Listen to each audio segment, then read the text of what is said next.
군사범죄는 군형법에 따라서 엄격하게 처벌합니다.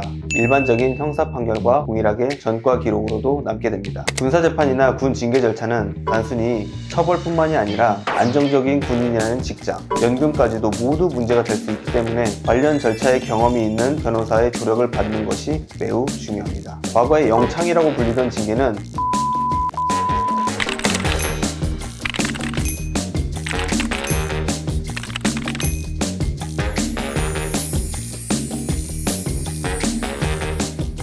안녕하세요. 평택법률사무소 위선 한영주 수석변호사입니다. 군인, 군무원 등 군대와 관련된 신분을 가진 분들은 일반 국민과 달리 군사법원에서 재판을 받습니다. 그리고 군징계제도라는 별도의 절차를 거치게 됩니다. 그렇기 때문에 군 복무 중 징계나 일정한 처분을 받게 되면 진급 누락, 전역 연기, 그리고 전역 이후 경력에서도 직접적인 영향을 줄 수 있어 철저히 대비하셔야 합니다. 오늘은 군 징계 전문 변호사가 어떠한 역할과 도움을 드리는지, 장병들이 자주 묻는 질문들을 중심으로 핵심 정보를 알려드리겠습니다. 오늘도 영상 끝까지 함께 해주시기 바랍니다.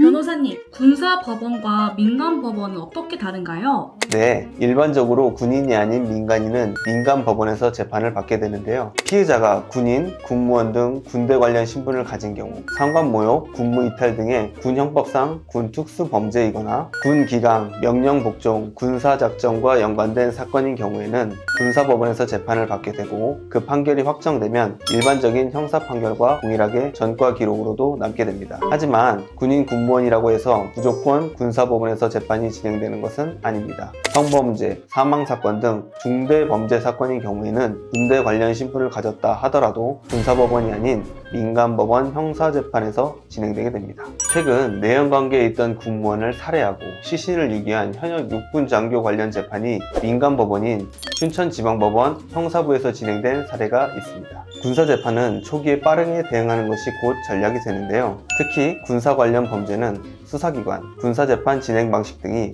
민간법원 형사재판과는 차이가 있기 때문입니다. 첫째로 군사재판은 민간법원 형사재판보다 빠르게 진행됩니다. 군사재판에서는 군인, 군무원 관련 사건만 다루고 있고 군 조직의 신속한 안정을 위하여 민간 형사재판보다 신속하게 진행됩니다. 둘째로 군사범죄는 단순히 개인의 일탈만이 아니라 군 조직과 그 기강을 해치는 범죄로 군형법에 따라서 엄격하게 처벌합니다.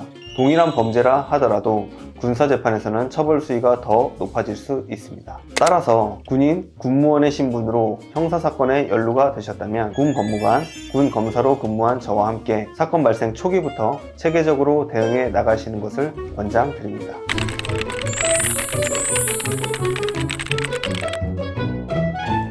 변호사님, 그럼 군인이나 군무원도 변호사를 선임할 수 있나요? 네, 가능합니다. 형사 절차에서는 누구든지 변호인의 조력을 받을 수 있고 이는 군인, 군무원도 예외가 아닙니다. 군사재판에서도 군 징계 절차에서도 변호사를 선임할 수 있습니다. 군사재판이나 군 징계 절차는 단순히 처벌뿐만이 아니라 안정적인 군인이라는 직장, 연금까지도 모두 문제가 될 수 있기 때문에 매우 중대한 문제입니다. 특히 외부와 단절된 특수한 환경인 군대에서는 사소한 발언 하나로 직장, 연금까지도 문제가 될 수 있습니다. 이러한 심리적 압박이 큰 중요한 순간에 억울한 사정을 충분히 소명하기는 매우 어려운 게 사실입니다. 따라서 혼자서 해결하기보다는 관련 절차에 경험이 있는 변호사의 조력을 받는 것이 매우 중요합니다. 변호인을 선임하시게 되면 군사경찰, 군검찰조사 등 수사 초기 단계부터 변호인의 조력이 가능하며 변호인과 함께 조사를 받으실 수 있습니다. 또한 군 징계 절차에서도 진술 준비, 탄핵 증거 확보,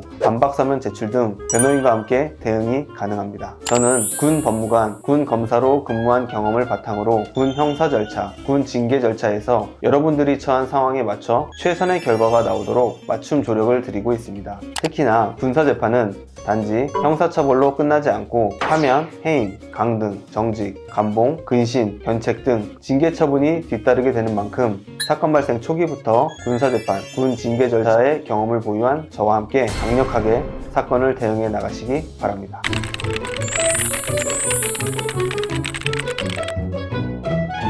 변호사님, 군징계에는 어떤 종류가 있나요? 군대 징계 종류는 신분별, 계급별로 차이가 있습니다.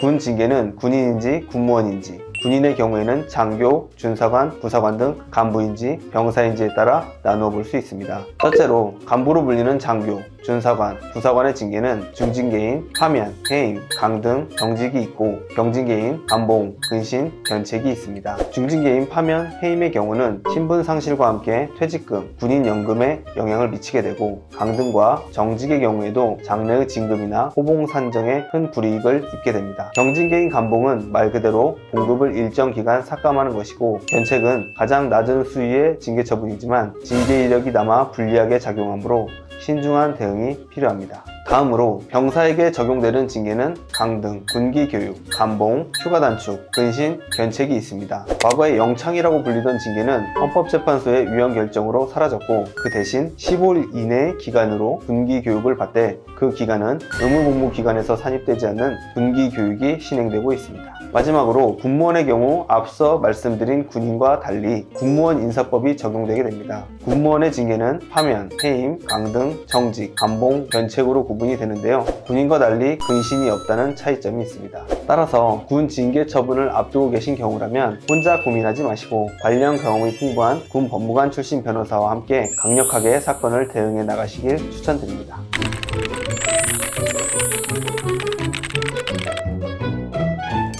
오늘은 군인, 군무원, 그리고 그 가족분들께 도움이 되는 군사재판과 민간 형사재판의 차이점, 그리고 군 징계의 종류, 신속한 대응의 중요성에 대해 말씀드렸습니다. 군 징계 사건은 단순히 행정처분이 아니라 장래의 진급, 인사기록, 그리고 퇴직연금 등 전역 후의 인생까지 영향을 주는 매우 중요한 단계입니다. 따라서 군대라는 특수성을 고려한 대응 전략이 필요합니다. 사건 발생 초기부터 군 법무관, 군 검사 경험이 있는 변호사의 조력을 받아 수사, 징계 조사 뿐만이 아니라 군사재판까지도 현명하게 대응하셔야 합니다. 현재 군인이나 군무원의 신분으로 형사사건, 징계사건에 연루되어 고민 중이시라면 평택법원, 평택검찰청 건너편에 위치한 법률사무소 휘선을 찾아주시기 바랍니다. 군 법무관, 군 검사 경력을 바탕으로 사건 해결을 위해 강력하게 대응해 드리겠습니다. 끝으로 오늘 영상이 도움이 되셨다면 구독과 좋아요, 알림 설정까지 부탁드리겠습니다. 감사합니다.